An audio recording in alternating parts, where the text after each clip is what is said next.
नमस्कार, मैं रविश कुमार। आप देख रहे हैं देश की बात 6 से 7। क्या वाकई कृषि अध्यादेश के कानून बनने से किसानों को आज़ादी मिलने जा रही है? बिचौलिए समाप्त हो जाएंगे, किसान जहां चाहेंगे वहां बेच देंगे, लेकिन कहां बेचेंगे? क्या वहां कोई मंडी होगी, कोई खरीदार बैठा होगा, या गांव-गांव ढूंढेंगे? क्या एक राज्य से जब दूसरे राज्य में उपज लेकर जाएंगे तो वहां बिचौलिए नहीं होंगे? और जिन राज्यों में जहां एपीएमसी यानी मंडी सिस्टम नहीं है, जैसे बिहार है, क्या वहां के किसानों को न्यूनतम समर्थन मूल्य या उससे अधिक दाम मिल रहा है? जहां पर मंडी सिस्टम है, क्या वहां पर दाम मिल रहा है? तो एक तरह से किसान नाराज हैं। पंजाब हरियाणा के नाराज किसानों को क्या आढ़तियों या बिचौलियों के विरोध तक सीमित किया जा सकता है? इतना बड़ा सुधार हो रहा है तो इन्हीं मंडियों में एलईडी स्क्रीन लगाकर किसानों को समझाया नहीं जा सकता था कि अभी आपके सामने ये हो रहा है, आने वाले समय में ये होगा? इसकी जगह जनरल बात बोली जा रही है कि किसान बिचौलिए से आजाद हो जाएंगे। कृषि अर्थशास्त्री देवेंद्र शर्मा कहते हैं कि अमेरिका में भी एक देश एक बाजार बनाने का प्रयास दशकों से किया गया। कॉन्ट्रैक्ट फार्मिंग लाई गई, इसके बाद भी वहां के किसान संकट में हैं।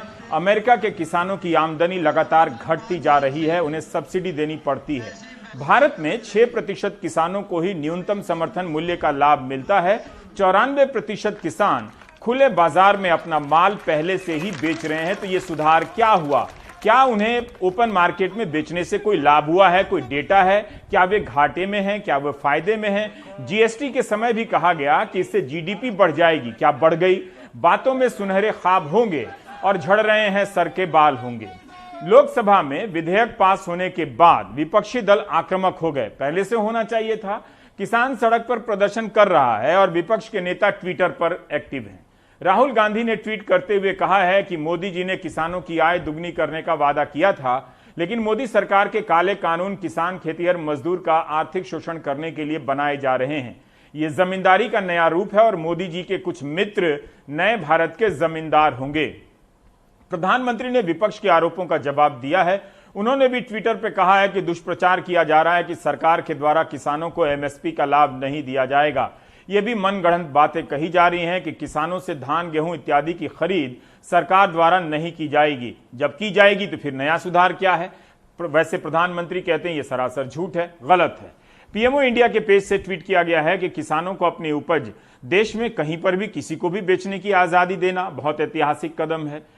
21वीं सदी में भारत का किसान बंधनों में नहीं, खुलकर खेती करेगा। जहां मन आएगा उपज बेचेगा, बिचौलिए का मोहताज नहीं रहेगा और अपनी उपज, अपनी आय भी बढ़ाएगा। जरा आप बताइए कि बिना बिचौलिए के आप बिहार के समस्तीपुर का किसान अपना मक्का कैसे कर्नाटक वाले को बेच देगा?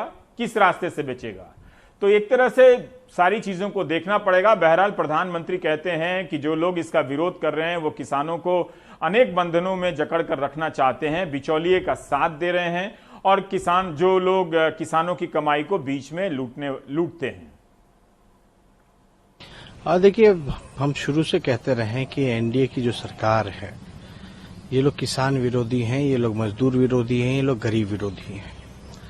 अब आप देख सकते हैं उन्हीं के अलायंस पार्टनर के जो मिनिस्टर थे उन्होंने रेजिग्नेशन दिया, तो आप समझ सकते हैं कि किस प्रकार से जो भी विरोधी कानून जो है जबरदस्ती जो है लोगों पे थोपना चाहते हैं।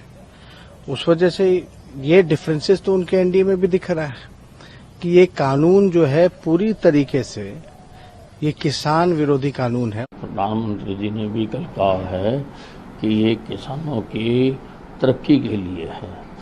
हिंदुस्तान तो आज़ाद हो गया था 1947 में, लेकिन किसानों को आज़ादी मिली है अब ये 3 अध्यादेश आने की वजह से। अब इसमें विपक्षी पार्टियां गुमराह कर रही हैं और कुछ लोग गुमराह हो भी जाते हैं, और हमें उम्मीद है कि धीरे धीरे सबको ये बात समझ में आएगी और इससे किसानी को फायदा होगा, किसान आगे बढ़ेगा और किसान तरक्की करेगा। अब ये एपीएमसी का जो अधिकार है उसको खत्म कर रहे हैं और राज्यों का अधिकार छीन रहे हैं। पहले मंडी कानून में यह था, कहीं किसान का वजन या कीमत में कहीं लेन देन में गड़बड़ी हुई, नॉन पेमेंट हुआ, तो वो विवाद मंडी के अंदर निपट जाता था। अब ये उन्होंने अधिकारियों को सौंप दिया। अदालत में जा सकता था, अदालत का अधिकार भी छीन लिया। तो पूरे तरीके से ये किसान विरोधी है और राज्यों के हितों के विपरीत है। इसके ऑर्डिनेंस बनने से पहले जब इंटर मिनिस्ट्रियल कमिटीज में सलाह मशवरा मांगा गया, मेरे मंत्रालय में ही आया ये मई के महीने में। हालांकि मैं फूड प्रोसेसिंग इंडस्ट्रीज से की तरफ से नजरिए से मैंने कमेंट्स देने थे, लेकिन उधर भी मेरे दर्ज कमेंट्स में मैंने यही कहा कि स्टेक होल्डर्स के मनों में शंकाएं हैं, इन शंकाओं को दूर करना चाहिए, स्टेट गवर्नमेंट्स को बोर्ड में लेके तभी ऐसी कुछ कार्रवाई होनी चाहिए। ये तब भी मैंने मई में दर्ज किया। जब जून में पता लगा ये ऑर्डिनेंस आ रहा है, उससे पहले भी मैंने रेज किया कैबिनेट में कि ग्राउंड लेवल में इसका बहुत विरोध है किसानों में और उनको ऑन बोर्ड लेके तभी कोई ऑर्डिनेंस आए। जब ऑर्डिनेंस कैबिनेट में टेबल हुआ तब भी मैंने पूरे जोरों से ये मुद्दे को उठाया और ऑर्डिनेंस आने के पिछले 1.5-2 महीनों में लगातार बातचीत किसानों से, संगठनों से, उनकी शंकाओं को केंद्र तक ले जाके केंद्र की बात को उन तक पहुंचाने की कोशिश करी।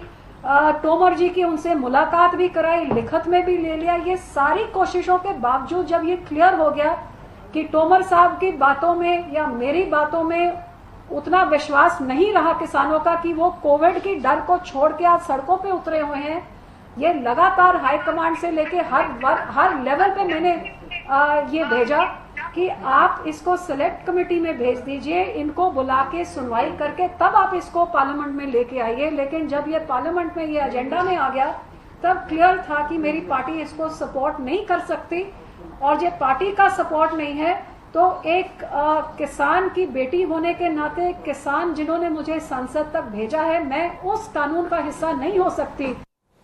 तो इस बीच हरियाणा की राजनीति भी पंजाब की तरह किसानों के मूड के हिसाब से बदल रही है, नेताओं के बयान बदल रहे हैं। हरियाणा के डिप्टी सीएम दुष्यंत चौटाला ने मुख्यमंत्री मनोहर लाल खट्टर से मुलाकात की कि जो आशंकाएं हैं दूर करने के लिए वो सरकार में हैं। वैसे उधर भूपेंद्र सिंह हुड्डा की अगुवाई में कांग्रेस का प्रतिनिधिमंडल राज्यपाल से मिलने पहुंच गया और मांग की कि एक विशेष सत्र बुलाकर कृषि अध्यादेशों पर चर्चा हो। आम आदमी पार्टी के नेता अरविंद केजरीवाल ने भी इस विधेयक की आलोचना की है। किसानों के लिए काले दिन के तौर पे देखा जाएगा। एक तरफ प्रधान सेवक जी का जन्मदिन था, लेकिन जन्मदिन पर उन्होंने किसानों से उनकी ज़मीन, उनकी खेती छीनने का तोहफा दिया है। पंजाब और हरियाणा में प्रोक्योरमेंट सिस्टम बहुत अच्छा चलता है, एमएसपी मिलती है धान और गेहूं की, और इसीलिए कई बार यूपी से, राजस्थान से, उत्तरांचल से भी किसान जो हैं अपनी फसलें हरियाणा और पंजाब में बेचने आते हैं क्योंकि वहाँ एमएसपी है। अकाली दल कोटे से जो मंत्री थे हरसिमरत कौर ने भी इस्तीफा दे दिया। बहुत देर कर दी साहब आते आते। अब इस इस्तीफे का क्या फायदा हुआ? इस्तीफा देना था अगर हरसिमरत कौर ने तो उस दिन देना था जिस दिन ये बिल जून में कैबिनेट की मीटिंग में आया था। उस दिन वहां विरोध करती, अगर वो ना मानते तो बाहर निकल के मीडिया को बोलती कि मैं वॉकआउट करके जा रही हूँ, ये बिल किसान विरोधी है। यू टर्न आया जब लोगों का विरोध देखा इन्होंने, जब दबाव पड़ा कि लोगों ने अपने गांव के सामने हर गांव की एंट्री पॉइंट पर लिख रखा है पंजाबी में, जेड़ा किसानां दे हक च खड़ू वही पिंड च वड़ू, मतलब जो किसानों के पक्ष में होगा वही गांव में आ सकता है। तब इनको लगा कि नहीं यार ये तो बहुत गलत हो रहा है। तब अचानक से यू टर्न आया कि ये तो बिल बहुत किसान विरोधी है, तो सुखबीर बादल ने कहा इस्तीफा दे देंगे। अब इस इस्तीफे का क्या फायदा हुआ? बिल तो आ गया। हम देखते हैं ना कि जब शेर जो है वो शिकार करता है, वो शेर शिकार करता है, शिकार करते ही 5 मिनट भी अभी उसको शिकार किए नहीं होते, इतनी देर में लकड़बगे आ जाते हैं काफ़ी संख्या में, 50, 60, 70। वो शेर को भगा देते हैं और उसका शिकार उससे छीन लेते हैं। जो शेर है दूर बैठा, लाचार बैठा, वो सिर्फ देख रहा होता है कि मैंने शिकार मारा था, इसको खा कोई और रहा है। बिल्कुल उस लाचार शेर की तरह किसान की हालत हो जाएगी। जमीन उसी की होगी, लेकिन उस जमीन से पूंजीपति जो हैं बड़े बड़े क्लस्टर बना के उसकी ज़मीन से उपज जो है वो सीधी जाके मध्य प्रदेश में, महाराष्ट्र में, गुजरात में गोडाउन्स में रखेंगे। और वो एसेंशियल कमोडिटी वाला बिल भी इन्होंने पास कर लिया। जब चाहे सप्लाई कम कर देंगे, जब कोई इसमें राजनीति की बात नहीं है। पंजाब का किसान अभी भी सड़कों पर है, आम आदमी पार्टी उनका समर्थन करेगी, चाहे हमें सुप्रीम कोर्ट तक जाना पड़े, इस बिल को चैलेंज करेंगे। और हमारे साथ बात करने के लिए मोहम्मद गजाली हैं। मोहम्मद गजाली, आप बता सकते हैं कि जो विरोधी दल है वो आलोचना कर रहे हैं, प्रधानमंत्री कह रहे हैं कि इन विरोधी दलों ने अपने घोषणा पत्र में लिखा था कि एपीएमसी एक्ट में बदलाव करेंगे, लेकिन क्या आप बता सकते हैं, ये भी कहा जा रहा है कि ये आड़ती बिचौलियों से किसानों को मुक्त कराया जा रहा है, तो क्या आप ये देख रहे हैं कि ये जो आंदोलन है वो आड़तियों का आंदोलन है या किसानों का आंदोलन है? और कुछ बताएंगे कि जो सरकार कह रही है उससे किसान संतुष्ट हो रहे हैं या नहीं हो रहे हैं? देखिए, सरकार सरल भाषा में कह रही है आप अपना सामान कहीं भी ले जाके बेच सकते हैं। तो कोई भी किसान ये कह रहा है कि मैक्सिमम किसान जो पंजाब और हरियाणा में हैं उनकी ज़मीन या लैंड होल्डिंग जो होती है वो कम है, या आप कह लें कि ओवर द ईयर्स कई सालों में जो इनकम किसान की है वो भी घटी है। तो वैसे में अगर कोई पटियाला में किसान जो गोभी उगाता है और उसको कोई अच्छा रेट महाराष्ट्र में मिल रहा है तो वो वहाँ कैसे जाएगा? क्या कोई ऐसा सिस्टम है कि ऑनलाइन सिस्टम हो और कोई बायर हो जो आपके सामान को पटियाला से उठा के महाराष्ट्र ले जाए, आपको पेमेंट भी मिल जाए, तब तो किसान इस बात से खुश हों। लेकिन पंजाब में खास करके अगर बात करें तो प्राइवेट जो बायर्स हैं, खरीदार हैं, उनके साथ पंजाब के किसानों का एक्सपीरियंस कोई बहुत अच्छा नहीं रहा है। यहाँ पर लेस की भी फैक्ट्री लगी हुई है, कई ऐसे प्राइवेट प्लेयर्स हैं जो आपसे आलू कह लें, टमाटर कह लें, इस तरह की सब्जियां भी लेते हैं। तो कॉन्ट्रैक्ट फार्मिंग का जो एक और ऑर्डिनेंस पास हुआ है, कॉन्ट्रैक्ट फार्मिंग से किसान ये कई बार होता है कि आप सीजन से पहले आपको कहा गया आप आलू उगाएं और जब आप उगा लेते हैं, जब उनको बेचने का समय आता है तो क्वालिटी के इशू पे डिस्प्यूट हो जाता है बायर्स और सेलर्स में, किसान में और खरीदार में।